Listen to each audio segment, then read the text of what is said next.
You're now tuned into $1 million worth of games. Yes, this Boxing a big edition. One. This is a big one. Talk to him. We got pound for pound, Philadelphia's own Mr. Catch Your Body, Jaron Boots Ennis. Yes. Boots on the ground, 10 toes down. Hit you with a body shot. You done. All the oil, everything just Blood started everywhere, leaking all out the type of of you. shit going on. And we got legendary Hall of Fame boxing promoter, Eddie Hearn. Boots, June 27th, it's going down. 2 belts. You fighting Xander. Turned pro at 16, undefeated, battle tested.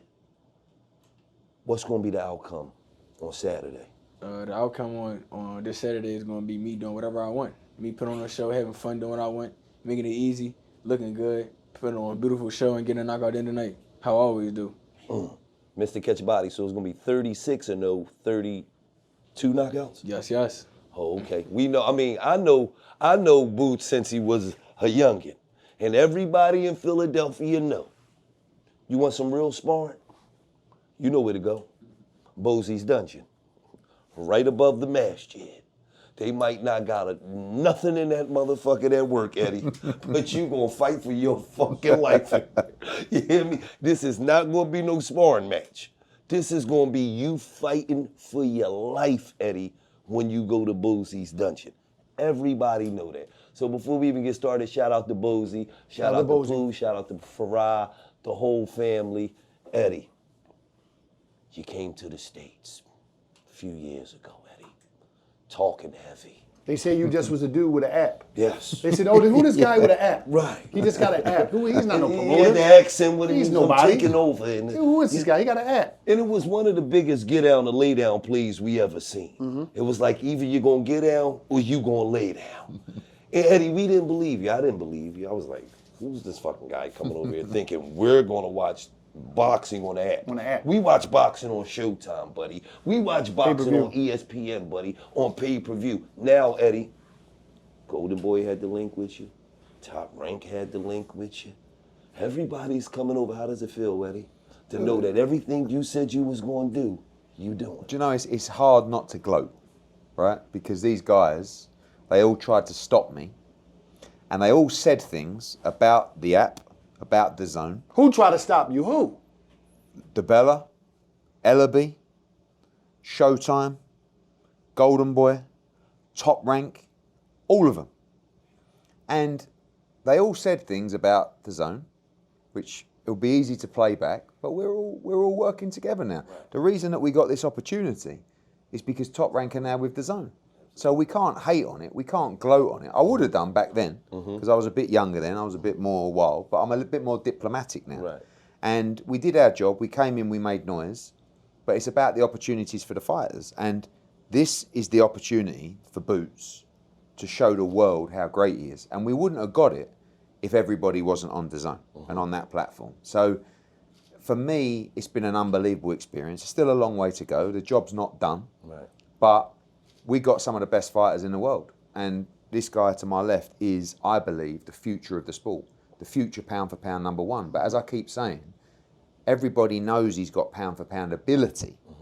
But until you stack up the resume, you can't be on that list. Right. And this is our first big step to be on that list. Absolutely. And start to show people how great he is. So I don't want to rub people's nose in it. I want to say let's all work together to make boxing great. Now, what's the difference between a good fighter and a great fighter? In what fight did you know that Boots was a great fighter? I tried to sign Boots about 5 years before we signed him. Right? That's right, yeah? Yeah. And he had this situation, this other situation. He's no secret, right? Everyone's been talking about him for years and years and years. The difference between being a good fighter and being a great fighter is going into a changing room, sitting down on my seat, and having absolutely no doubt in my mind what he is about to do. So he has no fear, he has no nerves, but nor do I. I know what he's going to do. And I'll sit down on Saturday night and I'll say, come on in, superstar, light him up. Let's see it. And I know exactly what he's going to do. Absolutely. And because the mindset is too strong, The skill set is too great. And these are the special guys. It's the same with Boots. It's the same with Bam.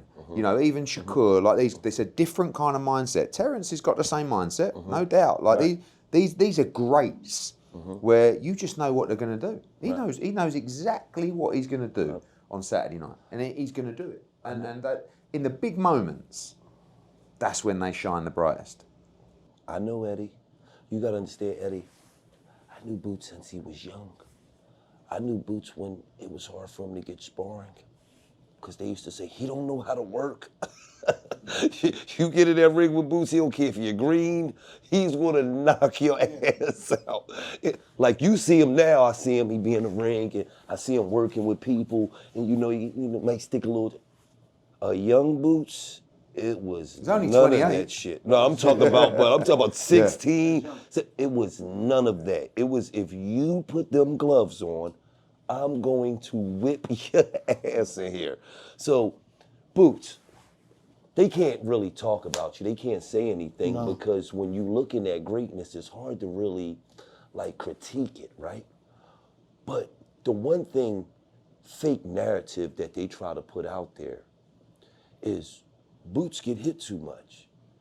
And I said, well, just tell me one fight that Jaron Boots Ennis was in that he couldn't have left out the ring and went to the club. And if you didn't know he was in a fight, you wouldn't know he was in a fight. How do you feel about them putting this fake narrative out there that you get hit too much? At first, I used to be like ready to be saying anything, but I feel like, now that I see, like, they gotta find something. When you great, they find they nitpick anything. Same thing with Floyd. It was nitpicking at Floyd, saying he was burned because he was beating guys too easy. But they just, when you great, they find one little thing and they try to run with it and just take off with it. But like I always say, I go in the ring the same way I come out. I don't have no cuts, no bumps, no lumps, no bruises, none of that stuff. And all these fighters that be fighting, they be getting cut up, bumped up, eyes swollen, and they don't say nothing about them. And if I do get hit, I roll with the punches, or sometimes, it's boxing, you gonna get hit, but they make it seem like I just be in a war, a Mexican war, and fighting, like it's like it's crazy, like. But I take, at the end of the day, I take it as a compliment for real now, you know, and I just, you know, let it be. Or do you feel as though I mastered the boxing aspect of it? You know, I know what I'm gonna do. I know my training. I know I might need to loosen up a little bit more on the media side of things, because that's people want to know me. They want to get to know me. They want to feel like they know me as well as being a boxer. Did you get to that point yet? Yeah, I'm at that point now. I'm you know, I ain't really a social media boy, or like I ain't going back and forth and all that. Like just like I want to rumble. I want to put my hands on you. Like I'm a vicious boy. Something might be wrong with me, but I just want to fight. I like to fight. I like to beat up people. But yeah, like coming up now, like, cause my goal is to be, you know, that mega people superstar. So I gotta, you know, put myself out there a little bit more and talk a little more. But I always talk. I just didn't talk as much, like as I'm talking now. But like, but I'm definitely seeing more, like, and growing more from, you know, coming up as when I was younger. Cause when I was younger, I didn't want to talk. I didn't want to do no interviews or nothing. I just wanted to just rumble, like, come on, I'm ready to go. But now I don't mind the interviews. I don't mind doing, you know, whatever I gotta do to build up the fight. And that's how you know, become that mega people superstar. Like for example, like Floyd have everybody come to this fight. Even Tank got people like rock stars and like people that don't even go to fights. Like that's how I want to be. And so if I want to be like that, I gotta put myself out there more and be like that. So yeah. Eddie, Philadelphia is a legendary boxing town. Legendary boxers. Where do you rank him? I mean, the job's not done. Ability-wise, could be the greatest. You know, I really believe that. I mean, you got some great fighters out of Philly. And by the way, when we signed Boots, you talk about fake narratives, the first thing they said was, he don't sell, right? So I went, okay, we'll go to the Wells Fargo in Philadelphia. We did 15,000 for his first fight. Against David Avanesian. And he was like, fuck, what? Like, you know, and that's just the narrative. It's like, yeah, he don't sell because you took him to some random town across the country. Do you know what I mean? To fight on 3 weeks' notice and with no promotion. And that's what somebody would say is a no name. Yeah. And I did 15,000. Exactly. And Saturday will be sold out. It'll be a huge event. You'll have half the arena will be Philly, and New York, and the other half will be Puerto Rico. It'll be a wild atmosphere. Wild on Saturday. And like, you know, Philly's a great sports city. A great sports city. And I know, like, we want to go back to Philly. You know, we went there a few times, and there's a lot more pressure when you fight at home. Right. Do you know what I mean? There's a few more distractions. He loved it, but then we went to Atlantic City, and he slot 10,000 in there against Danny Ennis at the Boardwalk Hall. No one's been selling at the Boardwalk Hall. Andre Ward fought Carl Froch at the Boardwalk Hall. I was there. They sold about 1,500 tickets. 1,500, damn. If that for that fight. This guy goes down there, 10,000 straight away, Stanley Ennis. We was there. Yeah. So you know, you got the benefit of the great sports city. But we've been going to Philly with small fights, really. Wait till we win on Saturday and we go back to Philly. You know, I mean, we got business relationships with Josh Harris and the owners down there that are building the new arenas down in Philly. Like, they're going to have a brand new big arena down there. Like, it's all set up for Boots. All set up for Boots. This episode of $1 Million Worth of Game is brought to you by Cash App.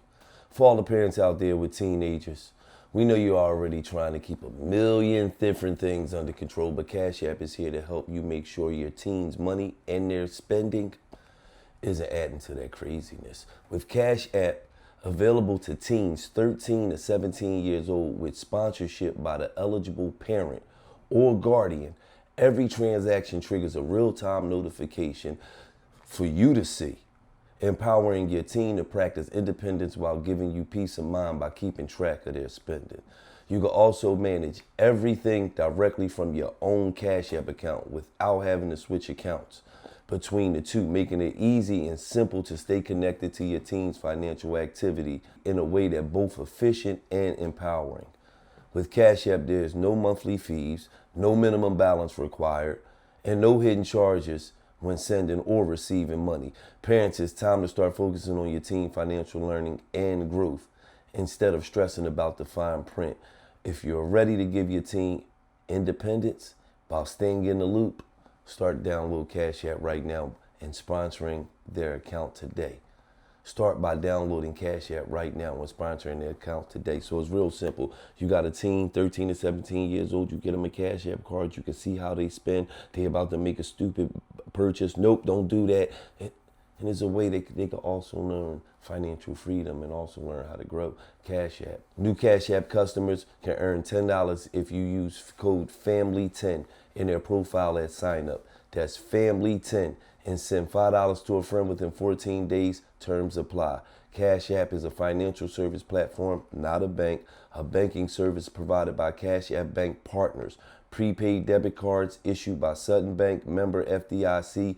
Cash App Visa debit flex cards issued by Sutton Bank, member FDIC. And the Bancorp Bank N.A. pursuant to a license from Visa USA Inc.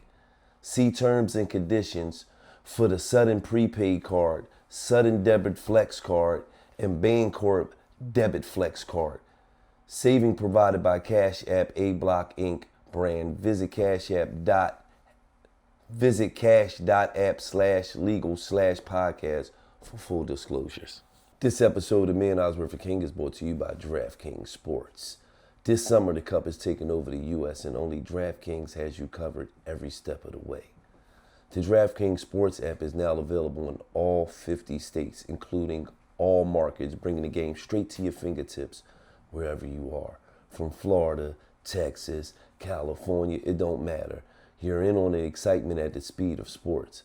Follow every group stage upset, every knockout round thriller, every stoppage time moment that flips the whole tournament. Sweat all the matchups you love in real time with a seamless experience built for the world's biggest stage.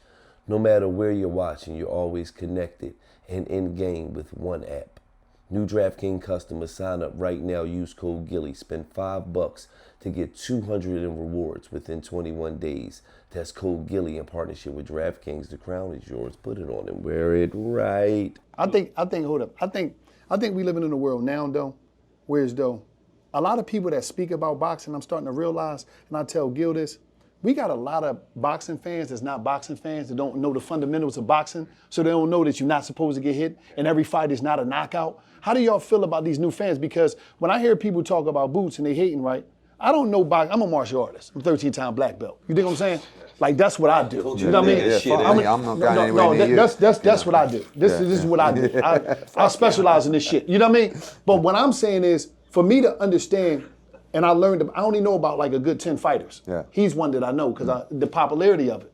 Because he win. Why is it that he wins so much, but Boots gets so much hate, like he ain't who he is, but all he got is wins? You know why? What the fuck is going on? You know why? That will change after Saturday, because you can talk about how good someone is, but we got to see it. So we saw it against Stanionis. It's not his fault. Crawford had the same problem when he come through. Everybody knows how good he is. They don't really want to fight him. So you have to pay up. You have to find a way to make it happen. We did that against Stanionis at 147 pounds. Stanionis was the number one in the division. Number one. He beats him. Easy. Mismatch, right? Becomes unified. We go at 54. We fight for 2 belts on Saturday. Then after that, he'll fight Kelly, he'll fight Fundora, he'll try and become undisputed, and he won't take his foot off the gas. Let me tell you the unique thing about Boots. All of these guys with unbelievable IQ, and this is where the casual audience come in, right? You got guys like Haney, you got guys like Shakur. These are tremendous fighters with great IQ. They don't fight like Boots. Fighters, pound for pound guys, are either great IQ guys with great footwork, or they're exciting knockout artists that don't have the fundamentals. He has it all. From the first bell, he lights up the place because he's trying to win the fight by knockout. Straight away. You wait till Saturday night. This fight's going to catch fire so quick. And if this guy wants to come to fight 6 rounds, the fight will be over, even before. Because he don't mess around. He's not looking to outpoint you over 12 rounds or box and move.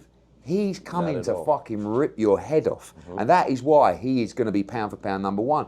Excitement, pay-per-view, because you all these people, you talk about the casual audience. Yeah. The casual audience don't want to watch a boxer move, a smart IQ. They want to see fucking knockouts. And that's what he delivers, but he does it. See, when people say he gets hit too much, he fucking chooses to get hit so much. Because he stands in the pocket, he wants to have fun, and he wants to trade with you and knock you out. He don't run. But Boots, let me ask you this question. It seemed like with your fights as I watch them, right? It seemed like from all the talk, the comments, the commentators, everybody got something to say, it seemed like you make the next fighter pay for that shit. Every single time. It seemed like he got to pay for that. That's some scary shit. Yeah, I mean, like I said, these last couple camps that I've been having, I've been staying off the net. I post whatever I got to post and get it right off the Instagram or social media and all that, and just lock in on, what I got to do, like task at hand. And I be hearing a little stuff, or people that come back and say this person said this or this person said that. I just, don't pay no mind, but I hear it and make everybody eat their words. How do you stay so focused? Because you know what's crazy? I see a lot of fighters, right? And for me going to all these fights with him, I go to all these fights, and I'm always looking. And I see, I don't know what be going to be loud as shit in there, but for some reason you always hear your dad. Yeah. Your dad will tell you to do something, yeah, and you will do it amongst the crowd, amongst that. How do you have that connection? Because I hear a lot of fighters, they're abandoned their whole fucking fight plan. Yeah, yeah. They get on their bike and start grabbing and praying. Pray. Every time I fight, I don't know why. I just like certain people I can hear. You be hearing him. But I block out everybody else. It's just weird. Like I always hear my dad, I always hear my brothers. Yeah. I can see certain people and hear certain people, and I don't know, it's weird. Like I just block out everybody else though. I hear what I want to hear and I hear what I need to hear, and I block everybody else out. That's wild. I don't know. It's like a weird little thing that I got going on. That's what. When did you know though? This is what I'm asking you. When did you know that he was great? What fight was it? What round was it? When was it? It was probably the Stanionis fight, because I knew that he was way above the level. That's when you knew he was great. Yeah, that was when. I always, everybody's been talking about him for over 10 years, and I knew how good he was. But when I saw it in the flesh, it was really the Stanionis fight, because the other fights were too easy for him. Like I knew what he was going to do in those fights, and I could tell he's an unbelievable talent. But then all of a sudden you step up against a real guy, and it was what he did to him, and he made him look like it was no disrespect, but a journeyman. I mean, it was like, and this is supposed to be the number one guy in the division. Right. So on Saturdays, and that's me at 47. When I should have been moved. Every time I saw him on fight week at 47, he was great. I tried to keep a straight. Like you do this a lot with fighters. Some fighters, he never looked bad at the weight, but some fighters look terrible at the weight, right? On Thursday and Friday. And you see them, and they know they also look terrible at the weight. So you go up to them and you go, yo, how you doing? And it's like, don't do anything in the eyes as if to give any indication this guy don't look great.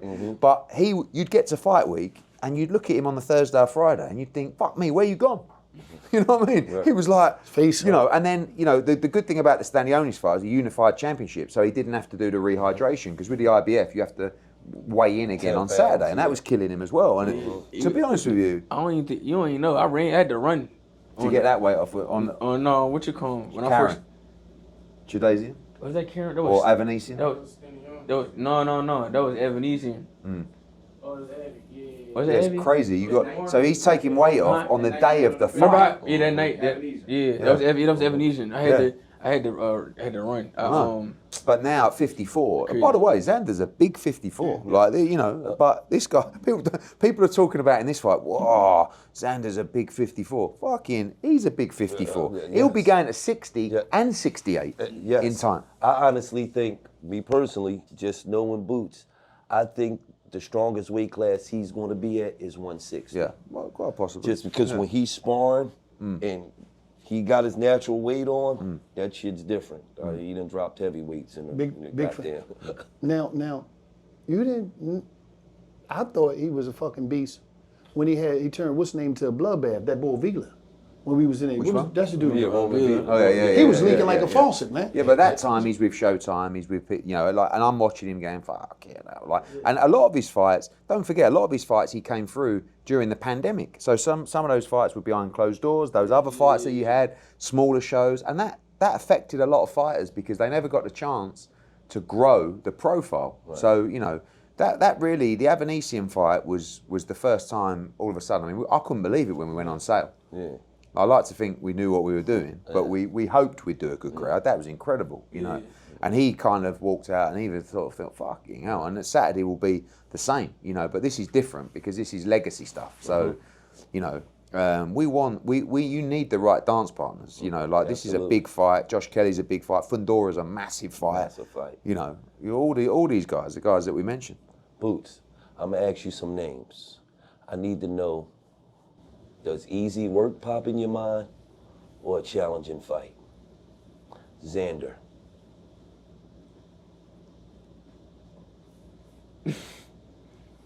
Easy work. Charlo. Easy work. Fundora. Easy work. Errol Spence. Easy work.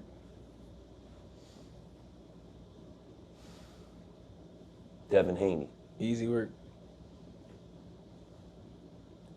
Terence Bud Crawford. Easy work. Now, Eddie, I'm talking to a promoter, Eddie. I'm talking to promoter now because I don't want to put the cart before the horse.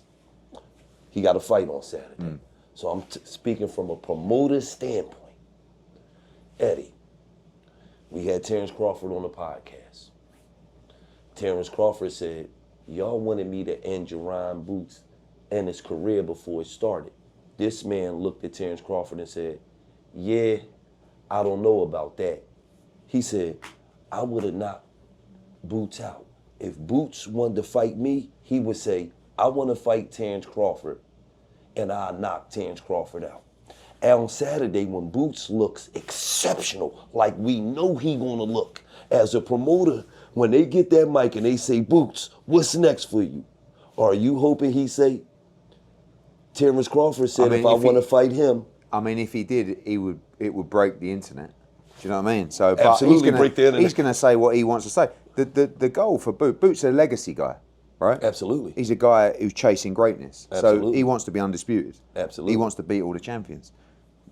He's wanted the Crawford fight for a long time. Don't forget, when we signed him, the first thing he said to me, I want Crawford, right? Now, Crawford is right and smart because at that time, the money's not there to fight Boots that weighs up with the risk. Bud's not an idiot. He knows how good this guy is. I'm sure he thinks he can win because he's a competitor, right? Now, as this starts to change and this fight becomes one of the biggest fights in boxing, I mean, look, the guy is retired right now, so you've got to give him his due. But if he was to ever come back, the biggest fight for Bud, the only fight for Bud, is this guy. And as great as he is, like, you know, that's the same thing. I would go into that fight the same way as I told you earlier, Absolutely. I sit down and and that's the most unbelievable thing about representing this guy.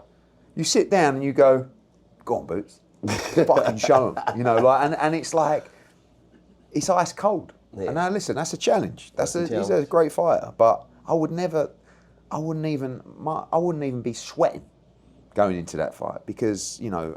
But as a promoter, are you saying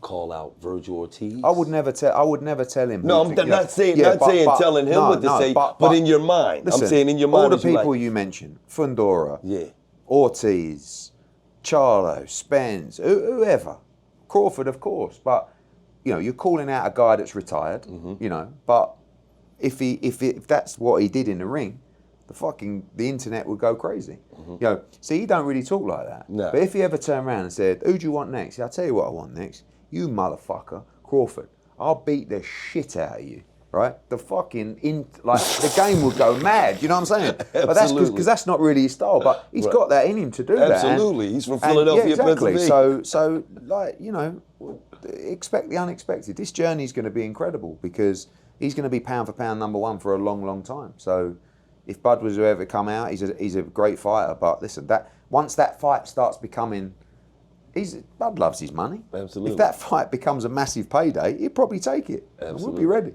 But he's fearless. It was like about, what was this, about like 4 or 5 years ago? We was in the living room at the studio, and he told Earl Spence, "What's up? What we doing?" FaceTime, like, what the fuck is we doing? No. His exact words was, Errol Spence said, "See, you little pups gotta learn how to respect the big pups." And he said, "Little pups, I never let somebody that drink liquor beat me." That was his exact words. Now on Saturday, like, how this shit gonna go? Like, how it's gonna go, Boots? Like, how long do we got? However I wanted to go. Damn. This is my show. I'm gonna make him do whatever I want him to do. If I want to beg him, I'm gonna beg him. If I want to box him, I'm gonna box him. I'm gonna do whatever I want. Now, Eddie. When it comes to investing, most people think they've got two options. Obsessed over the market every day, or hand your money to an algorithm and just hope it figures things out. But there's actually a third option that gives you guidance while keeping you in control. Stash. Stash is a registered financial advisor built right into an app. Stash shows you way more than just your balance. It offers personalized next steps to keep you moving forward in any market scenario, so you always know what to do with your money and why. As a registered investment advisor, Stash is legally required to act in your best interest, prioritizing long-term outcomes over trading activity. Stash expert guidance is grounded in the Stash way, a disciplined long-term investing philosophy designed to help build wealth steadily over time.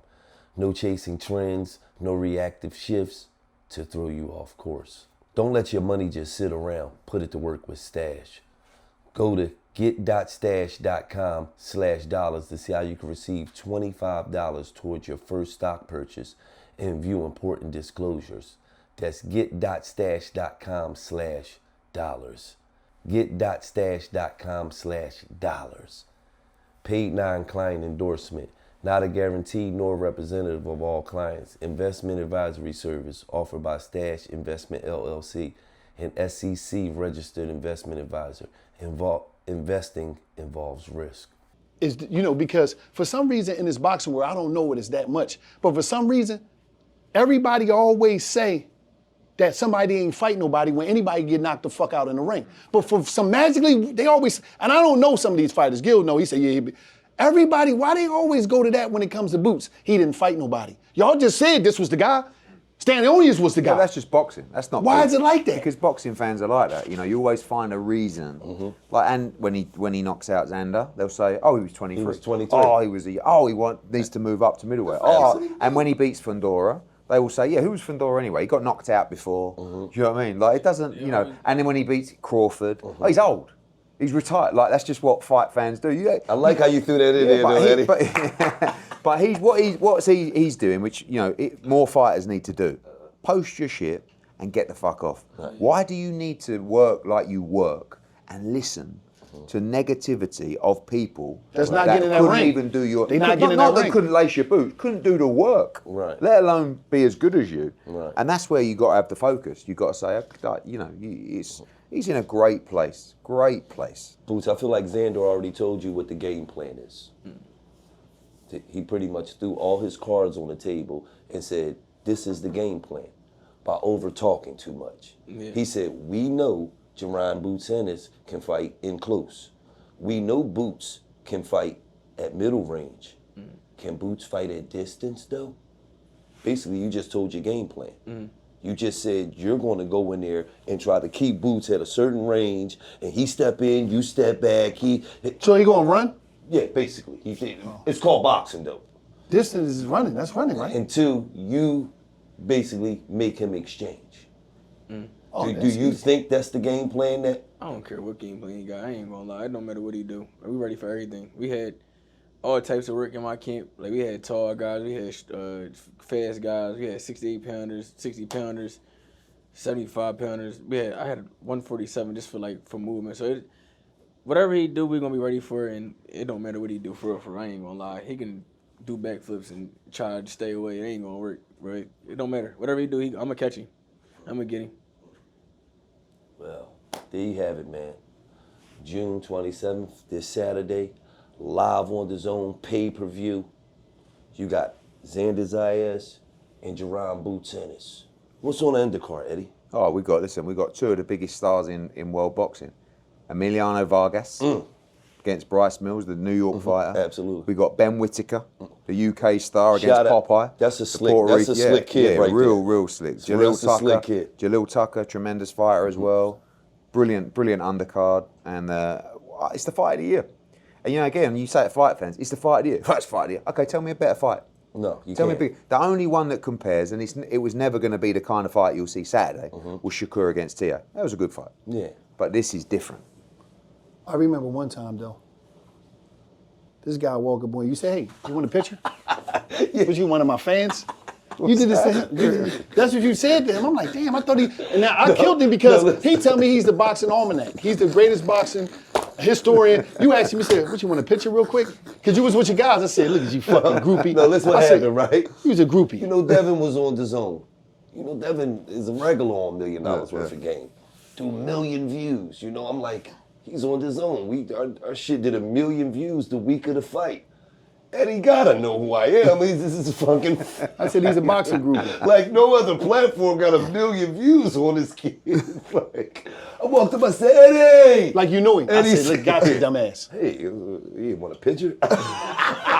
Yeah, see? Boxing fanatic. I said, God damn, man. Now I know. I'll be asking you for a picture. Now, No, it was cool. I didn't take it personal, but he talked a lot after of shit this fight, to me about that. After he knock him out, he do his thing.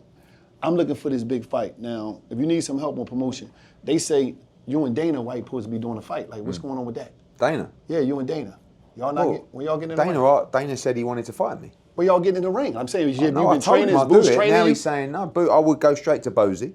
Okay. Bozy's already told me he wants He'll to train train me you. for the fight. Yeah, Okay. I want to go and see these, but I mean, these sparring stories are a bit scary. I don't think we do too much sparring, but you know. No, listen, I'll be ready. I'll be ready for Dana. You know. That's going to be a big fight. Yeah, it'll be a big fight, but let these guys do the Okay, real after fight. they get done. Yeah, and then I got somebody else you can add to the undercard. Yeah. You know Ish? who? You know who Ish is? Ish, of course. Yeah. You know, when we can throw him on a... Who's he gonna fight? Whoever ain't going to duck you. Yeah. He's Philly too. Whoever ain't going to duck you. Yeah. Who you winning? Throw anybody in there. Throw a big name in there. Okay. He'll know what to do. Yeah. He'll get him out of there. But he's that too. Absolutely. Philly. Shout out to Neff. I see you. he on it. It's that ball. You know. The chef. This Saturday. Chef, yes. Live on Cook. DAZN.